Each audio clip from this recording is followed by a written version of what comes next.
Hello, Battletech fans. I wanted to cover my next topic, covering the next mechs in your Battletech journey. So this is coming from a perspective of the returning player, which is me.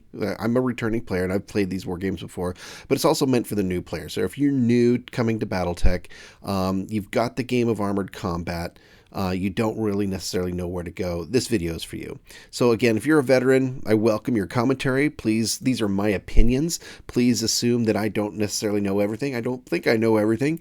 But if you've got other opinions on these things, I'm going to be sharing my opinion. But other veteran players, I'd love to hear your opinion well. So comment below, let us know what you think, and more importantly, let the community know what you think, because I think more perspectives are valuable.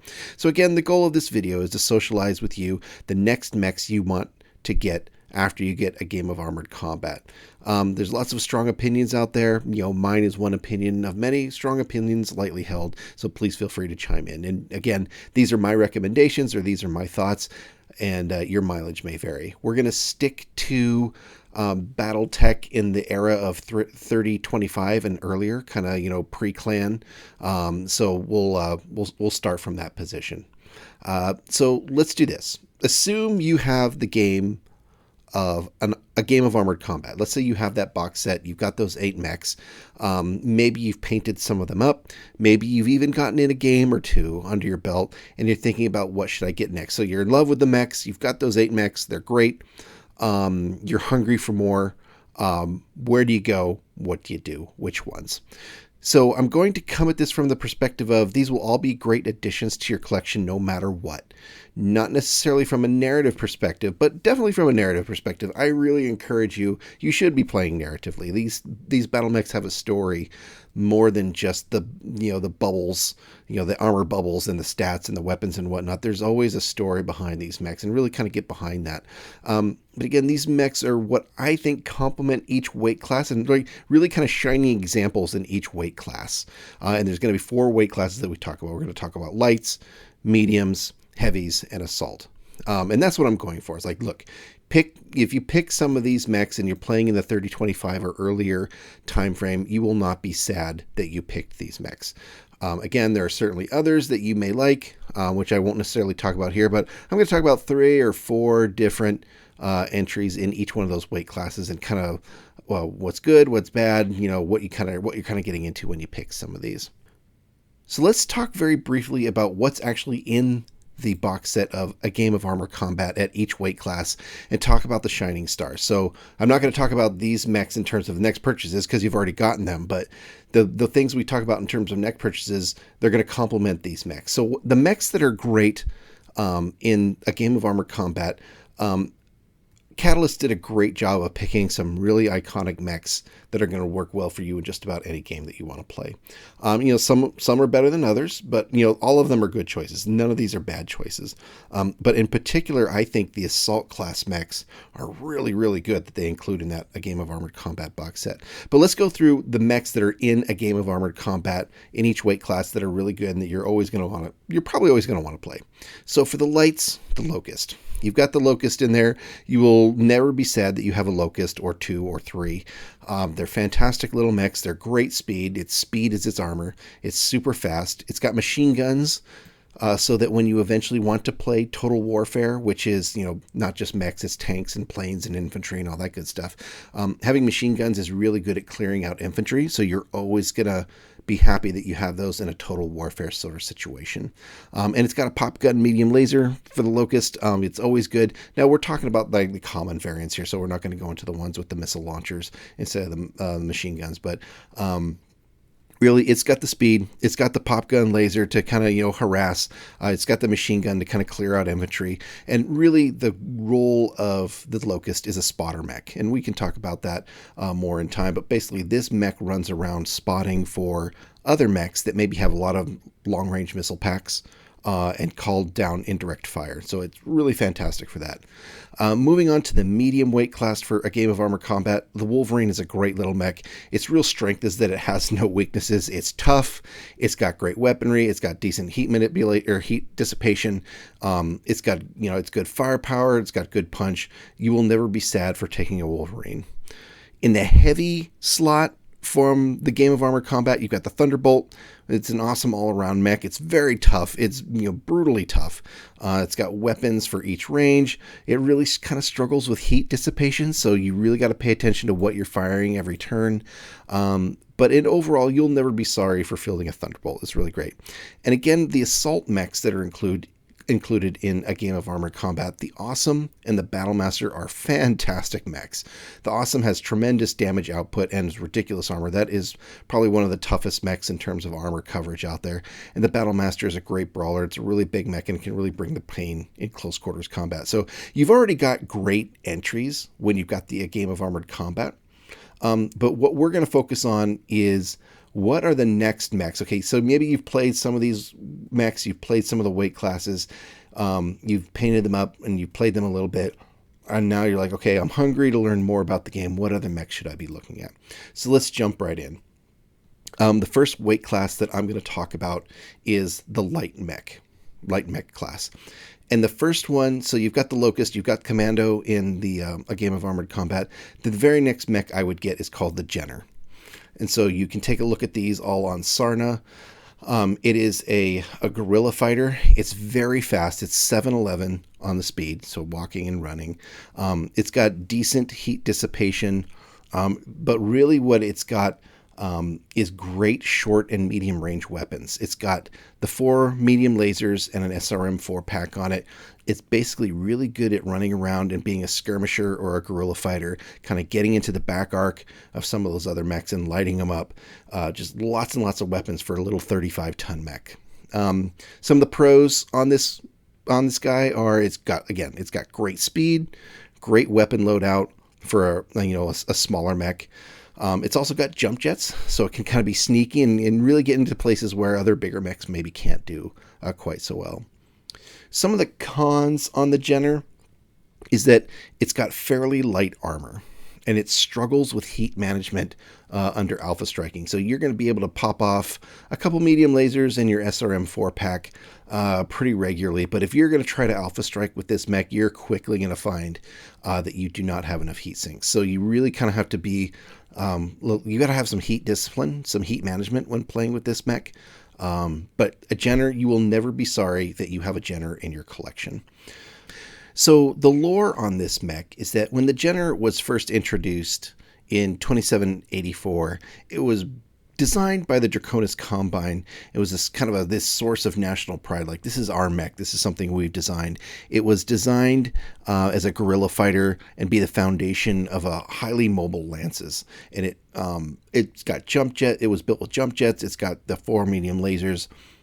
It's got the SRM 4-pack. And really what it was intended to do was to be that mech that really was kind of a guerrilla fighter, kind of ran around the outskirts of the engagement, ran around the side to flank things, and basically light them up when they became in range. And so it really kind of became the standard light warhorse mech for the Draconis Combine.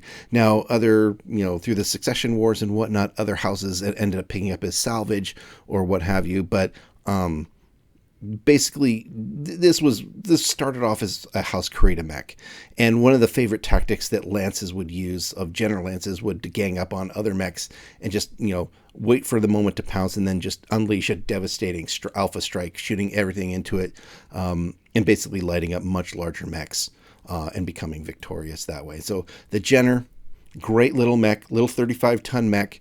Check that out. You can get that through Iron Wind Metals. If you're privy to some of the old Alpha Strike boxes, you can get a version of it in plastic. A great little mech that you should definitely check out.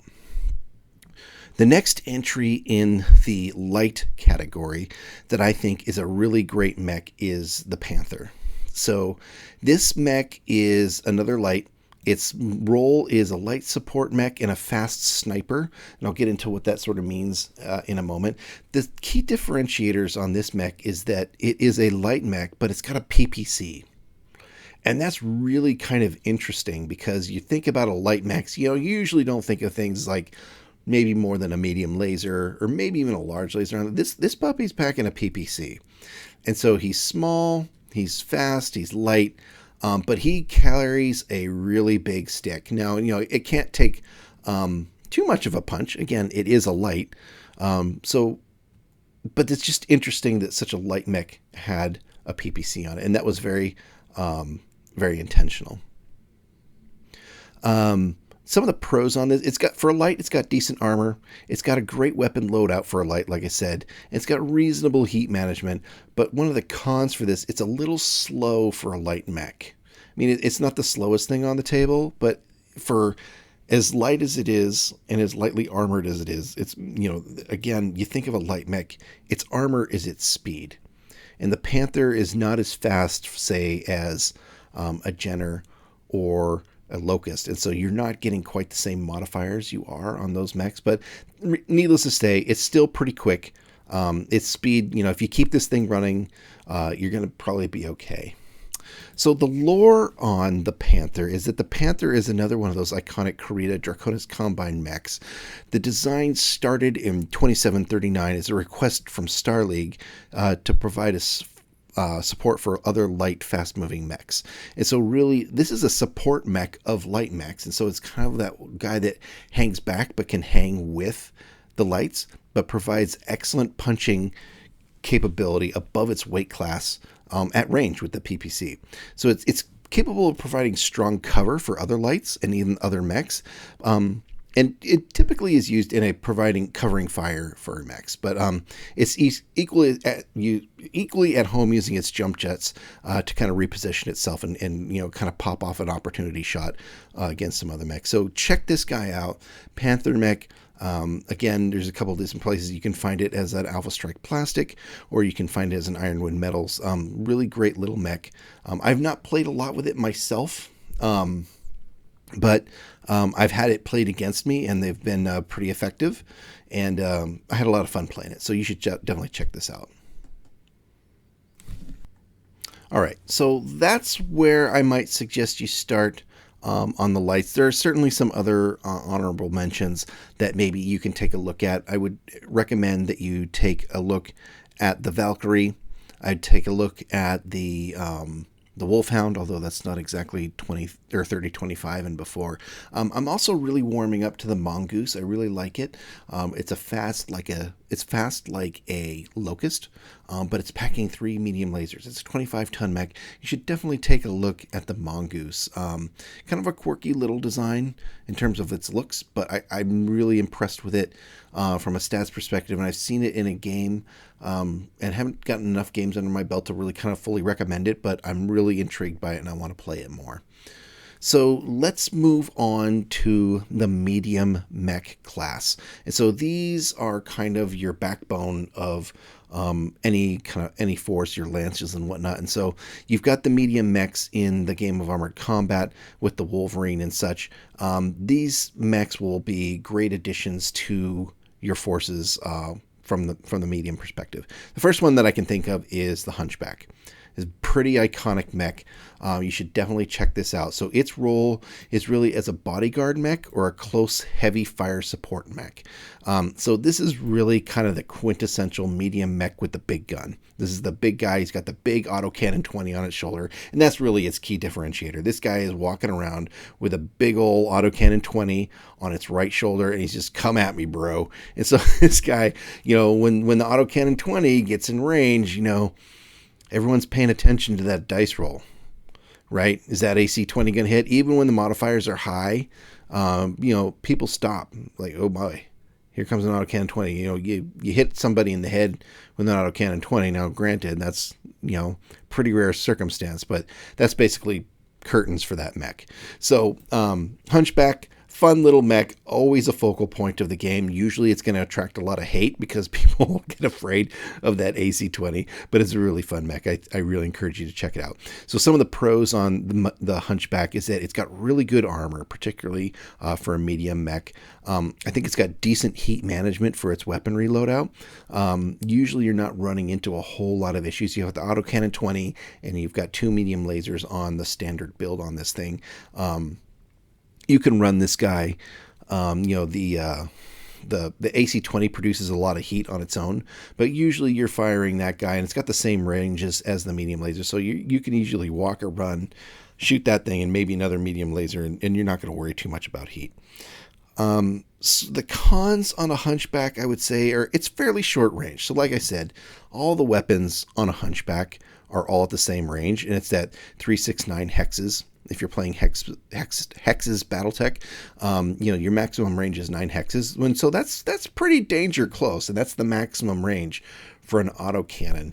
Albeit it's doing a heck of a lot of damage, but the medium lasers, the AC-20 all have the same range, and it's relatively short. So you're kind of putting all your eggs in one basket with regards to the range band that this thing's being effective at. And so that's why it's why they call it a bodyguard mech, is because you put this mech next to maybe a bigger mech or a very vital mech that you kind of want to make sure that you keep somebody close to that mech so that people don't decide to get too close to this other mech and try to take pot shots at it. It's really good at sort of being a little bit of a detractor of getting too close to a specific asset. Maybe it's even an objective.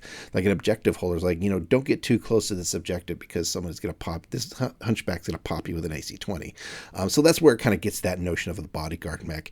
The other con on this mech, and in particular any mech, that has an AC-20, it's a little bit of a hate magnet. People see the AC-20, they get some really nervous. It sometimes turns, if you position it maybe a little bit aggressively or whatnot, it ends up kind of being a little bit of a hate magnet in terms of like people tend to pour a lot of firepower into it to bring it down, and with good reason. One good AC-20 shot can take out just about any mech if it hits in the right spot, or put it into some really serious jeopardy if it hits it in the right spot. So I think sometimes the emotion on this one's more potent than the reality in terms of how much hate it attracts. But do know that don't get upset if somebody comes after your hunchback, because they're probably coming at it for pretty good reason. So some of the lore on the hunchback, I love this. The hunchback is a reunification war era city fighter that has been in production in the universe from 2572. It's feared and respected primarily due to its autocannon 20 main weapon. And it was built primarily for urban combat. So that's where you're kind of seeing that, that short range. It's got pretty decent maneuverability. It was built for urban combat. It's heavily armored and armed. So this thing can take a beating. It can also deliver one. And it comes at a cost. It has fairly average mobility, and the heat management is pretty average, and it lacks long-range weaponry. So its main role tends to be a close support brawl mag. So it's kind of average on everything except for the damage at short range, and so it doesn't excel. But it doesn't excel in a lot of things, but it does excel at one thing, and that is bringing the hurt at short range. So great little mech. You should check this guy out. I know Iron Wind Metals, I think it has a couple different versions, but it's a cool looking little mech. You should definitely invest in one of these. You'll never be sad that you have it. And it's one of those great mechs that you build great stories around. And so even if it weren't that great of a mech, I'd say get one, because the stories that you build around, is the AC-20, it took out the head. Like you just have great fun memories building with that kind of mech. All right, moving on. One of my favorite medium mechs, and I'm saying this tongue-in-cheek because I just had a battle last night with a friend, and this mech unfortunately did not perform very well, but it generally is one of my favorite mechs, and it performs quite well in general, is the Crab. The Crab is one of those funky mechs that looks a little bit different, and it it's really cool in a lot of ways, but it's one of those mechs that people just don't think much about, and I don't know why, because I think it's fantastic. So let's talk about the Crab. The Crab's role is a raider. Basically, it moves pretty fast. It's got really good long-range weaponry, and it doesn't have minimums on its weapons. Minimum ranges like the PPC or an LRM. It can strike and hit pretty hard at any range band. And I think it's kind of an overlooked gem of a mech. And again, one of the key differentiators on this mech, it's fast. For a medium mech, it's pretty fast, and it's got a lot of energy weapons. It's not reliant on missiles or ammo. And that's fun from a narrative perspective as well, because it could kind of be a raider. It can be a long-range raider away from supply lines and not have to be serviced. And one of the things that comes out of the narrative and the lore of this thing is that, this was often kind of left out there to kind of, hold the borders or long range reconnaissance or long range raiders. Like, it didn't have to have a whole lot. It was easy to repair, and it didn't have to have a whole lot of maintenance on it. And the techs loved this thing. So some of the pros on this thing: it's fast. It's a 5.8 mech, no jump jets, but it moves at 5.8. Great weapons and weapon ranges. It's got 2 large lasers, 2 medium lasers, and it's interesting. It's got a little small laser on there. I don't know why they put a small laser on this thing. Like, look, you've got enough firepower with the other things, but hey, whatever. I'll take it. It's got good. It's got good weapons at a lot of good range. I mean, it doesn't have the extreme long range, but large laser is going to really reach out and hurt somebody at reasonable range. And then 2 medium lasers. It's got a lot of punch at a bunch of different range bands. It's got really good armor too, really solidly armored for a 50-ton mech. Some of the cons on this one: it's got 16. The standard configuration's got 16 heat sinks. You can run and fire 2 large lasers kind of coming in on the approach, but you'll slowly build up heat, so you can do that a couple of turns. The thing is, with the 16 heat sinks and the 2 large lasers and the 2 medium lasers, you're not going to be able to alpha strike this thing particularly effectively, right? That's okay. You're going to have to do some weapon cycling, to keep the heat in a reasonable level. It's not disaster, but you can't just pop everything off and expect to keep your heat in check. So something to kind of think about. Don't go into this mech thinking that you're going to fire all these energy weapons, because you're not going to be able to, because the heat's just going to build up. So some of the lore on the Crab is the Crab was designed in the last days of the Star League, just before the Succession Wars, and it was intended to be a medium-weight raider and guerrilla fighter for the Star League Defense Force. It doesn't have jump jets, but it's got great land speed, and it's purely energy, like we talked about, and so requiring less resources to resupply. It excels in long-range missions without resupply. So when you're talking about that narrative, this is a great mech that you would find out on the periphery, or find out, kind of on the outskirts of the territories that are being patrolled or being ambushed or whatever. It became very popular just before the Ameris Civil War. And had the Ameris Civil War not happened, it's likely that the Crab would have been more prolific, but this kind of got lost in the shuffle. Didn't get a whole lot of popularity based on the Ameris Civil War hitting, and everyone's kind of focusing on trying to survive that. And so it didn't become as prolific as it could be. One of the other things from a lore perspective that makes the Crab interesting is that Comstar is said to have large caches of these mechs, which I think is fantastic. And I could totally see Comstar doing that. Okay, moving on to a couple other medium mechs that I really like after the Crab. The next one that I like is the Enforcer. So this is a good trooper mech. It's long-range support, and it's got a little bit of city fighting kind of concept in there, but really it's a trooper mech with good long-range support. So some of the key differentiators on this is it's got a couple of really long range weapons for good punch, and it's got it's got good long range for a medium mech. Some of the pros on this: great range support. So if you're looking for a mobile fire base that's a little bit more sturdy than a light, it's got great range support. It's got great effective ranges with a large laser, and it's decent heat management with 12 heat sinks. And it's got jump jets, so it can kind of get out of a bind, or it can be pretty maneuverable in close quarters if you need it to be. The cons on the Enforcer is, quite honestly, it's really got quite poor rear armor, and you have to be careful with this guy because it has less rear armor than some light mechs. And so you've really got to be careful about this guy going later in the initiative phase. If someone gets in its rear armor and it gets hit, you could be in some serious trouble. So you really have to kind of protect that rear. If it can get outmaneuvered, like I said, and it's a little bit easier to get outmaneuvered. It's a 4-6-4 mech, so it's 4 walking, 6 running, 4 jump jets. It's easier to get outmaneuvered than you might think. So, like I said, you can get in trouble there. Another con is that it's got limited ammunition for the AC-10. You've got a total of 10 shots. Now, most games are going to be 10 to 12 turns, so if you're playing a single engagement, probably not a big deal. If you're playing a campaign and you've got rules around autocannons or ammo sort of being scarce, or if you know, for some reason, you know, over a range of missions in a campaign, you know, somehow you don't necessarily have armor. If you don't have ammo for everything, you could be out one of your big guns in this guy pretty quickly. So just something to kind of keep in mind. If you're looking at a campaign, you might need to be looking into how do you restock this guy. So in terms of lore, the Enforcer is a medium weight workhorse of the Federated Suns military. A big reason for this is that the Enforcer production did not get interrupted during the Succession Wars, and so they continued to crank these guys out. The Enforcer fulfilled the roles of basically a mobile barrage mech. It lays down a hails of fire to you know, attack an oncomer or to blunt an enemy's approach coming in. It's also a solid trooper mech. It's got thick front armor and reasonable jumping distance to get to drop on close combat brawl.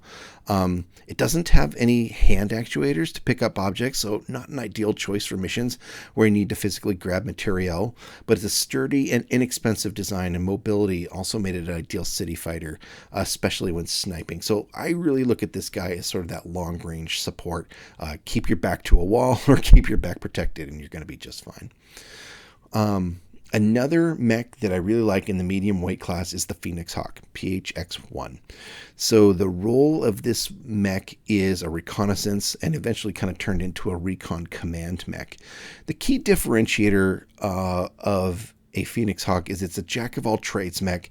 It's got good maneuverability, good firepower, decent armor. It's got jump capability. It's got a little something for everything. It's a little light on the heat sinks with a large laser and 10 heat sinks. So, you know, something you need to kind of, I'm dipping into the cons here a little bit, but something you need to be mindful of. Pros on this mech: good durability, good speed, good firepower ratio for a mech of that size, 45-ton mech. Cons: not great at heat management. You're going to find yourself managing firepower output a lot, particularly with that large laser. That's 8 heat right off the bat. If you're jumping, you're probably already on the heat scale. Running and firing your large laser is probably one of the more common things you're going to be doing. So just bear in mind is that for a medium mech, you don't want to be kind of loping around really slow. You're going to want to be moving, and you're going to have to kind of manage what weapons you're firing. Lore on this guy. It's first introduced in 2568, and the Phoenix Hawks really is an iconic mech. It's one of the best known battle mechs in the Inner Sphere. The mech was designed as a larger version of a Stinger with increases in armor and firepower, but had the same maneuverability. The Phoenix Hawk quickly became the standard with all other reconnaissance mechs were measured because it had a lot of really advanced electronics, and those turned out to be quite good, not only for the recon role, but it turned out to be, it's actually a really great command mech for recon lances. So that's another lore or narrative way that you can play this guy. Is like, this guy might be the command mech for like a recon lance. And I think that would be totally fluffy. I think that would be totally cool. You should definitely check it out for there. It remained popular throughout the Star League, through the fall of the Star League, and in the Succession Wars, and it even remains popular throughout the later time period. So definitely an iconic mech, the Phoenix Hawk. You will not be sad that you have a couple of those in your collection. Go check that guy out. The last medium mech that I want to talk about today is called the Centurion, CN9A. This is another Inner Sphere, pre-clan invasion sort of era mech. Its role is one of fire support, and it's a pretty decent raider as well. So kind of the move in fast, hit hard, and can continue hitting as you're moving in and advancing in on the targets. The key differentiator on this mech is that it's really got a good set of long-range weapons. And some of the pros on this guy, it's got, like I said, great long-range weaponry. And it's got weapons at all ranges, and it's got pretty reasonable heat management. Some of the cons on the Centurion, it's not as fast as some of the entries in this bracket, but it's not slow by any means. And it's highly dependent on ammo. And another interesting design choice that I think I'm putting in the cons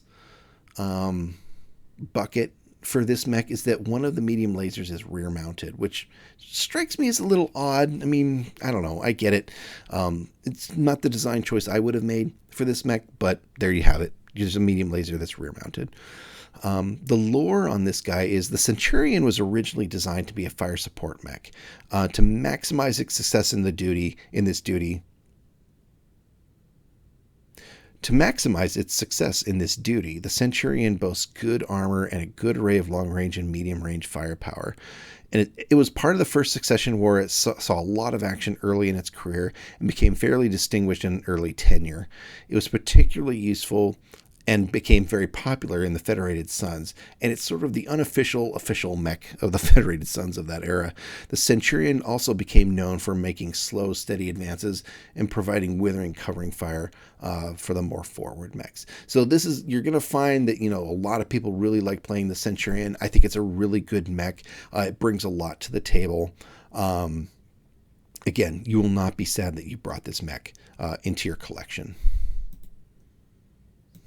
So we've covered the lights and the medium mechs in maybe your next purchases for the Battletech game. You've got the mechs from A Game of Armored Combat. We've talked a little bit about lights and a little bit about mediums. I think let's pause this one here. I will come up with a part 2. I've got it all written down. It's just that this is becoming probably about as long as I want this episode to be. I'll record a part 2 of this that will cover heavies and assault mechs, and we can kind of take it from there. But hopefully you have found this helpful. Again, these are my opinions. I think these mechs, you are certainly not going to be sad having these mechs in your collection. Go look at Ironwind Metals. Go look at the Alpha Stripe boxes to see if you can find some of these mechs. A lot of these mechs are also going to be provided in the upcoming Kickstarter, so you can look there as well. So I hope you find this helpful. If you have thoughts, or if I missed your favorite mech and you feel like I've discredited your house by not bringing up your favorite mech, please comment below. Let me know how I have failed your favorite house, and tell me why you like the mech that you like. And again, these comments are really for the new players coming in as well. It's great for them to sort of see the commentary, like, what do you think? What do you think? What should they be looking at? Kind of helping the community grow, helping them understand, the different perspectives. So leave a comment, let me know what you think, and we'll see part 2 of this coming up really shortly. Thanks for listening.